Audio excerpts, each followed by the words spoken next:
Alright guys, what's going on? This is an unboxing of the Tascam interface. It's a US16X08. Now I've purchased this to record live. It has 16 analog channels in and 8 analog channels out. I won't be playing anything back out of it at all, probably ever. So yeah, the one issue I've got with this is it's got microphone inputs for the first 8, and then the other 8 are line or instrument level switchable. Now, I need everything line level, so I'm going to make some special adapters for this, which I'll do in another video, so check my channel out for that. So I can use 16 line level channels into the unit. But anyway, let's have a look at this, what's at hand. We've got a DSP mixer, 96kHz, 24-bit, for Windows, Mac OS and iOS. Ultra HD DA preamps, high-res audio, all that kind of stuff you get on there. It's got rack mount ears included, rack mount adapter as it calls it, but the rack ears, which are good because that's what I'm going to be using it with, not these feet. On this side we've got Tascam US16X08 USB audio interface / mic preamp. Over this side we've got much of the same but in grey, and then over this side we've got the same again. On the top we've got some information. Here's the what's included area. We've got a USB cable, AC adapter, rack mount adapter, screws for rack mount adapter or rack ears, a hexagon wrench 2.5mm, and an owner's manual. Let's have a quick look on the back. We've got a sticker being applied over this particular box. Obviously it needs newer software or something, since some sort of an update maybe. I'm not sure what that says under there. Anyway, I'll be using this under Windows. There's some pictures of the unit both front and back. You can see USB, MIDI and out, all that stuff. 8 Ultra HDDA high definition discrete architecture mic preamplifiers. Supports 16 analog inputs and 8 outputs simultaneously. Simple construction and newly developed low latency driver. DSP mixer with 4-band EQ and compressor for each input channel. High-tech ergonomic design makes it easy to read on a desktop. Major DAW compatibility, Sonar, Pro Tools, Live, Cubase, Studio One, GarageBand. I'll be using this with Pro Tools, probably Pro Tools 11. Class compliant drivers for use with iOS devices like the iPad using Apple camera connection kit sold separately. Don't own anything Apple, so that's not a problem for me. Some of the languages, there's some system requirements, and that's about it for the outside of the box. Let's not bore you anymore, let's get this thing out of the box. We'll lift the packaging up here. And there's not a lot in there. Did you really expect much more?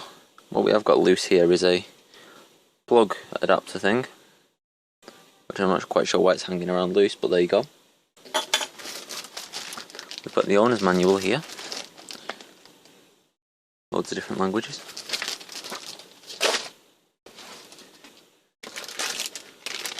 We have a USB to A to B cable.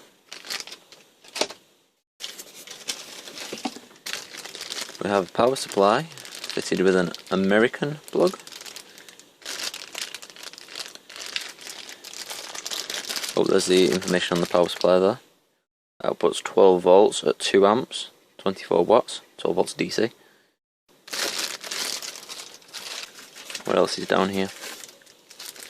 We have a European round 2-prong plug converter, which is bagged as I would expect this one to have been, but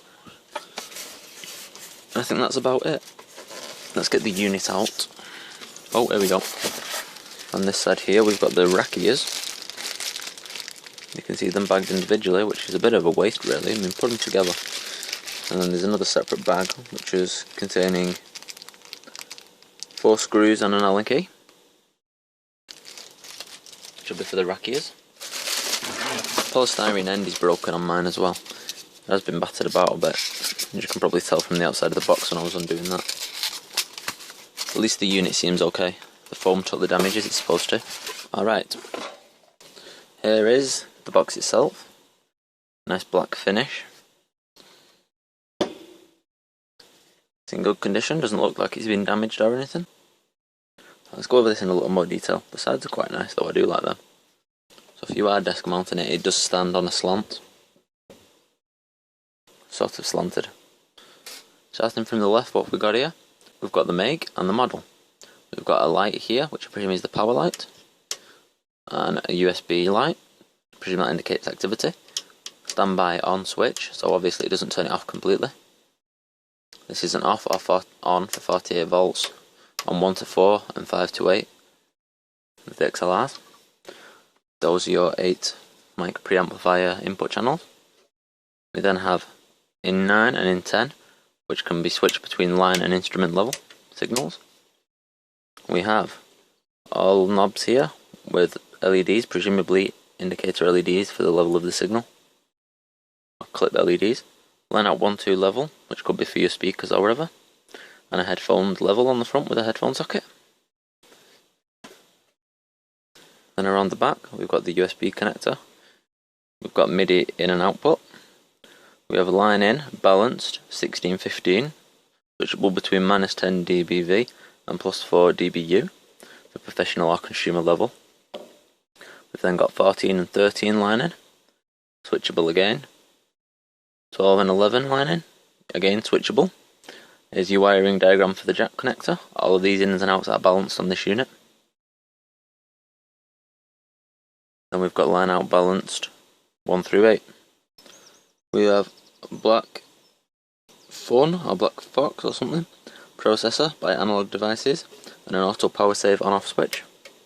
Not quite sure what that will do, probably turns it off or puts it into standby if there's no signal going through it, but don't quote me on that. And there's your DC input for your power supply with a handy little cable holder. So there we go, that's what you're going to get in the packaging if you buy one of these things. That's what it's like. That's a quick rundown of it. I might well do some more videos with it, setting it up in Pro Tools, all that kind of stuff, seeing how it works.